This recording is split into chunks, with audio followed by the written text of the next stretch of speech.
Welcome my dear students in Hindi subjects online class.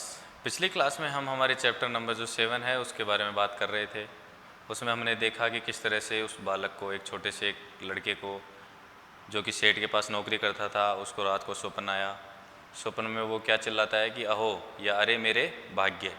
सेठ उसकी बातें सुन लेता है। तो सेठ उससे पूछता है कि भाई आपने ये जो अचानक से आप खड़े हुए हैं तो आप कौन सा ऐसा स्वप्न देख रहे थे। लड़के से पूछते हैं कि तू कौन सा ऐसा स्वप्न देख रहा था, उसके बारे में मेरे को बता। तो लड़का ये कहता है कि नहीं, कुछ खास नहीं देख रहा था मैं।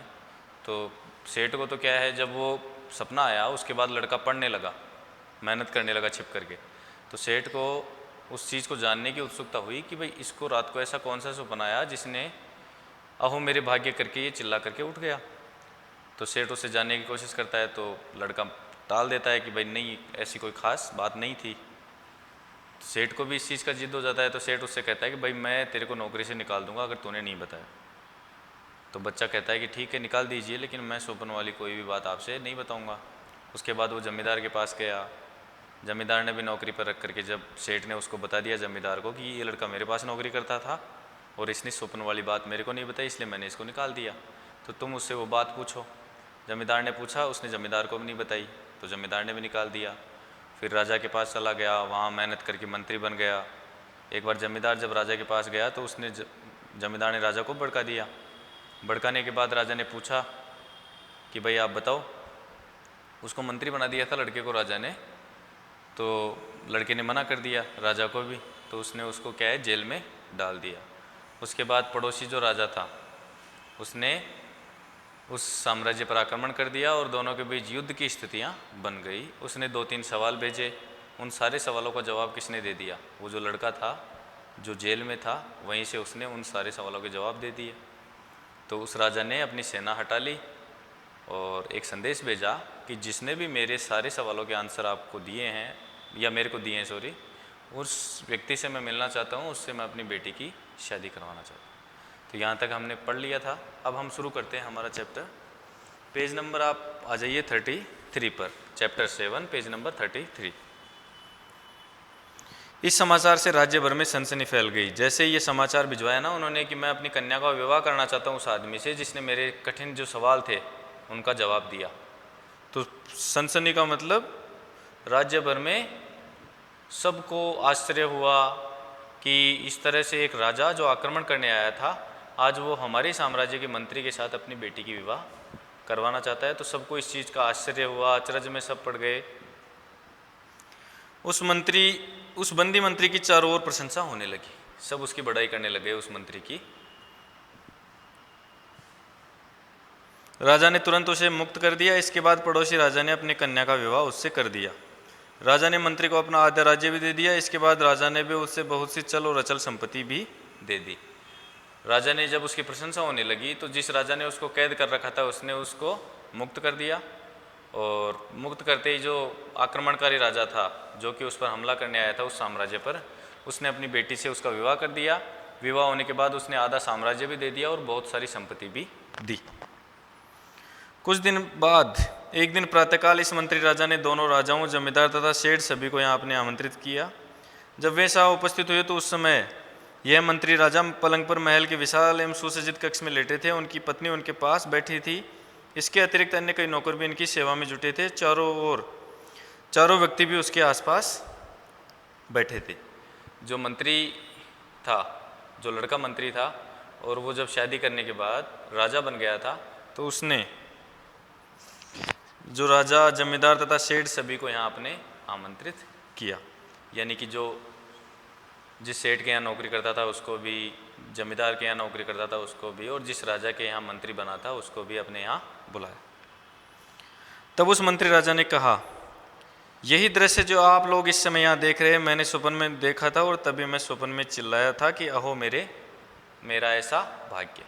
लड़का उन तीनों को बुला करके, सेठ जी को, जमींदार को और राजा को बुला करके अपने पास बिठा लेता है और चिल्ला करके क्या कहता है, चिल्ला करके नहीं, उनको बताता है कि जब मैं रात को स्वप्न देख रहा था तो मेरे सपने में भी यही बात आई थी कि इस तरह से मैं आराम से शयन कक्ष पर लेटा हुआ हूँ, रानी मेरे पास बैठी है, चारों तरफ मेरे ऐसा आराम है, नौकर चाकर हैं, और आप सामने मेरे इस तरह से बैठे हुए हैं। तो मैंने ऐसा ही स्वप्न में देखा था। मैंने तब यह बात आप लोगों को बता दी होती तो आप में से कोई भी इसे पूरा न होने देता। हो सकता था कि ईर्ष्या, लोभ और अपमान के वशीभूत मुझे मौत के घाट भी उतार सकते थे।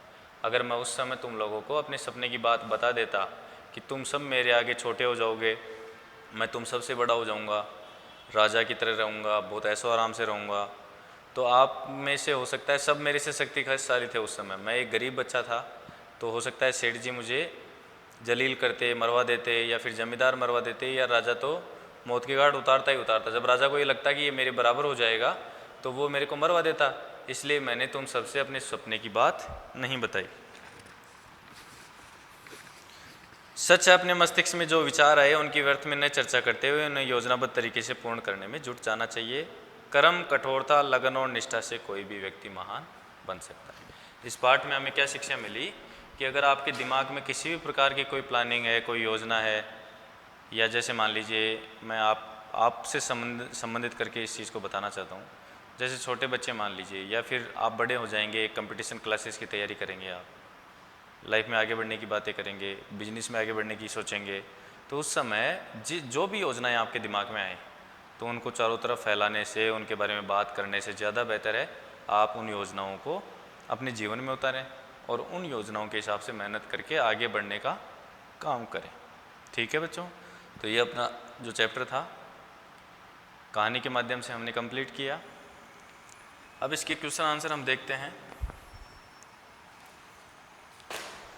इसका क्वेश्चन नंबर जो है सोचें और बताएं। हम शुरू करते हैं सोचें और बताएं से। इसका पहला सेक्शन है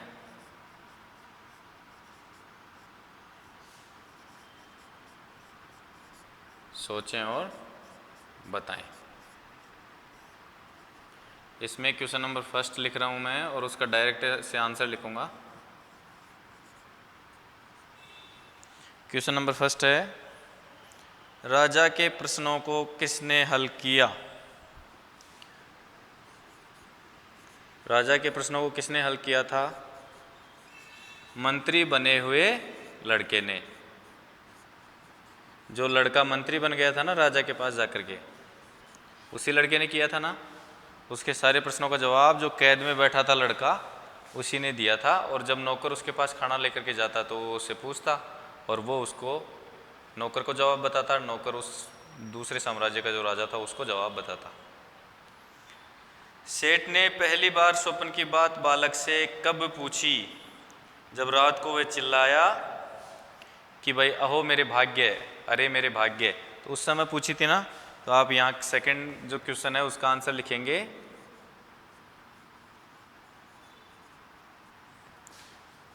रात्रि के समय।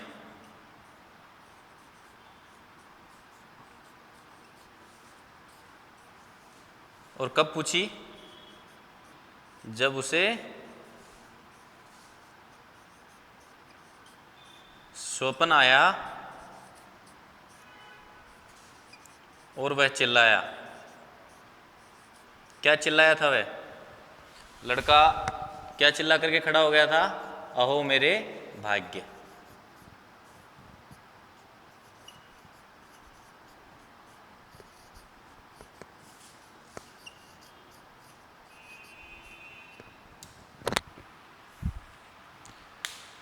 मंत्री बने हुए लड़के ने सवालों का जवाब दिया था, ये पहले क्वेश्चन का आंसर है। और सेकंड का है रात्रि के समय जब उसे स्वप्न आया और वह चिल्लाया अहो मेरे भाग्य। वह का मतलब लड़का।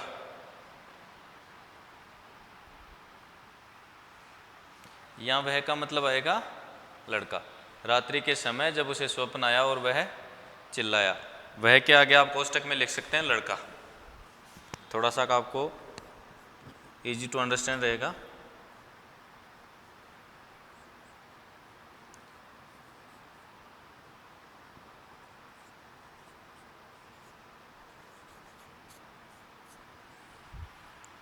वैसे यह तात्पर्य क्या है?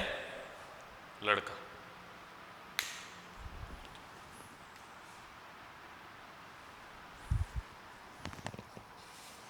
अगला जो क्वेश्चन है, राजा ने मंत्री से कितने प्रश्न पूछे? कितने प्रश्न पूछे थे भाई? सबसे पहले तो उसने पूछा कि भाई 2 घोड़ियाँ बेच करके कि भाई इनमें से माँ और बेटी को अलग अलग करके बताओ। तो उसने उसका जवाब दे दिया।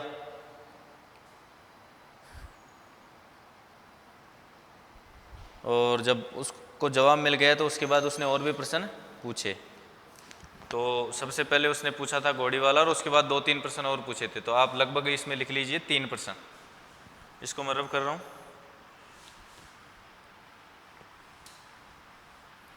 इसमें बेटा एग्जैक्ट नहीं लिखा हुआ है, क्योंकि एक बार तो उसने पूछ लिया था घोड़ा, जो घोड़ियाँ भेजी थी उस 2, उसमें से माता और बेटी के बारे में पूछ लिया, भाई इनमें से माता और बेटी अलग अलग छांट करके बताओ। उसके बाद उसने 2-3 प्रश्न और पूछे थे, आपके चैप्टर में लिखा हुआ है पाठ में 2-3 प्रश्न। तो इसका मतलब अपन काउंट करके ये मान सकते हैं कि 4 प्रश्न लिख लीजिए आप, 3-4। क्वेश्चन नंबर 3 का आंसर लिखेंगे 3-4 प्रश्न, ठीक है। जिस तरह से किताब में बोला गया है ना, आप तो उसी तरह से लिखिए। उसने या तो 3 क्वेश्चन पूछे होंगे या फिर 4।